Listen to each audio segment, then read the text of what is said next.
पृथ्वी की सृष्टि की। पृथ्वी उजाड़ और सुनसान था। ईश्वर ने दिन रात जल थल, आकाश, पृथ्वी, पेड़ पौधे, जीव जंतु सब कुछ 5 दिनों में मात्र अपने शब्दों से ही बनाया और छठवें दिन मनुष्य को अपने प्रतिरूप बनाया। प्रभु ने धरती की मिट्टी से मनुष्य को गढ़ा और उसके नथनों में प्राण वायु फूंक दी। इस प्रकार मनुष्य एक सजीव सत्व बन गया। इसके बाद ईश्वर ने पूर्व की ओर अदन में एक वाटिका लगाई और आदम और हेवा को उसमें रख दिया।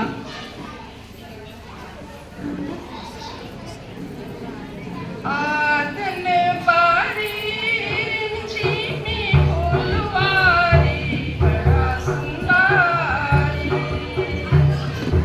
आदन बारी चीनी फूलवारी बड़ा सुंदरी।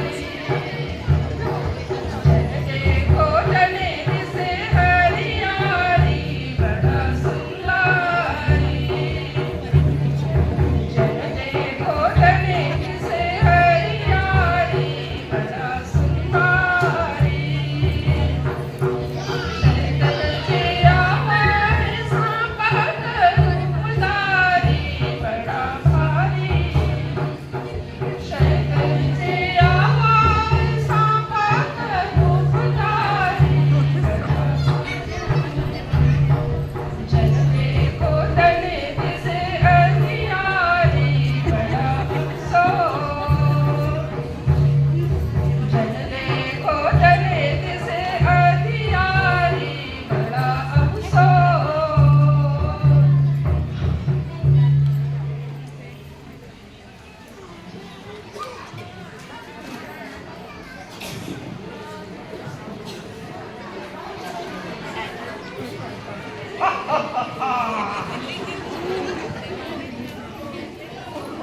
कितना सुंदर, अति सुंदर।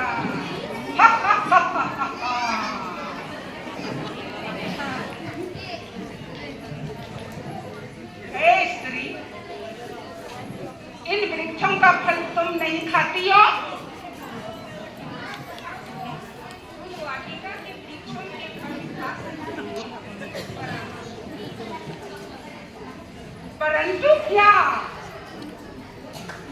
परंतु वाटिका के बीचों बीच के वृक्ष के फल के विषय में ईश्वर ने कहा है, यदि तुम उसे खाओगे तो मर जाओगे। नहीं, तुम नहीं मरोगे, बल्कि तुम उस वृक्ष का फल खाओगे तो तुम्हारी आंखें खुल जाएंगी और तुम्हें भले बुरे का ज्ञान हो जाएगा और तुम ईश्वर के साथ मिल हो जाओगे।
कि तुम नंगे हो? क्या क्या तुमने उस वृक्ष के फल को खाया है जिसे मैंने मना किया था?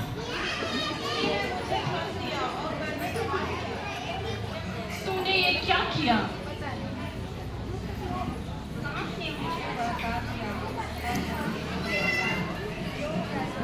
हे सांप, तू सब जानवरों में शापित होगा।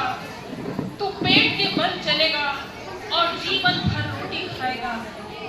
मैं तेरी और स्त्री के बीच और उनके वंश के बीच शत्रुता पैदा करूंगा। वह तेरा सर कुचलेगा और तू उसकी एड़ी डसेगा। और हे स्त्री, मैं तेरी गर्भावस्था में कष्ट बढ़ाऊंगा और तू पीड़ा में संतान को जन्म दोगी और पति के ऊपर शासन करेगा। हे आदम, चूंकि तूने स्त्री की बात मानी, भूमि तुम्हारे कारण शापित होगी और अपनी रोजी रोटी के लिए कठोर मेहनत करोगे।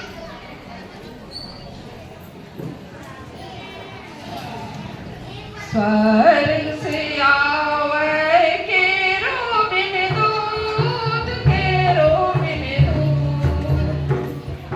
स्वर्ग से आवे केरूबिन दूत, केरूबिन दूत। ढकल देने का समय जब है बाकी, चचब देने का समय जनवरी से। ढकल देने का समय जब है बाकी, चचब देने का समय जनवरी से।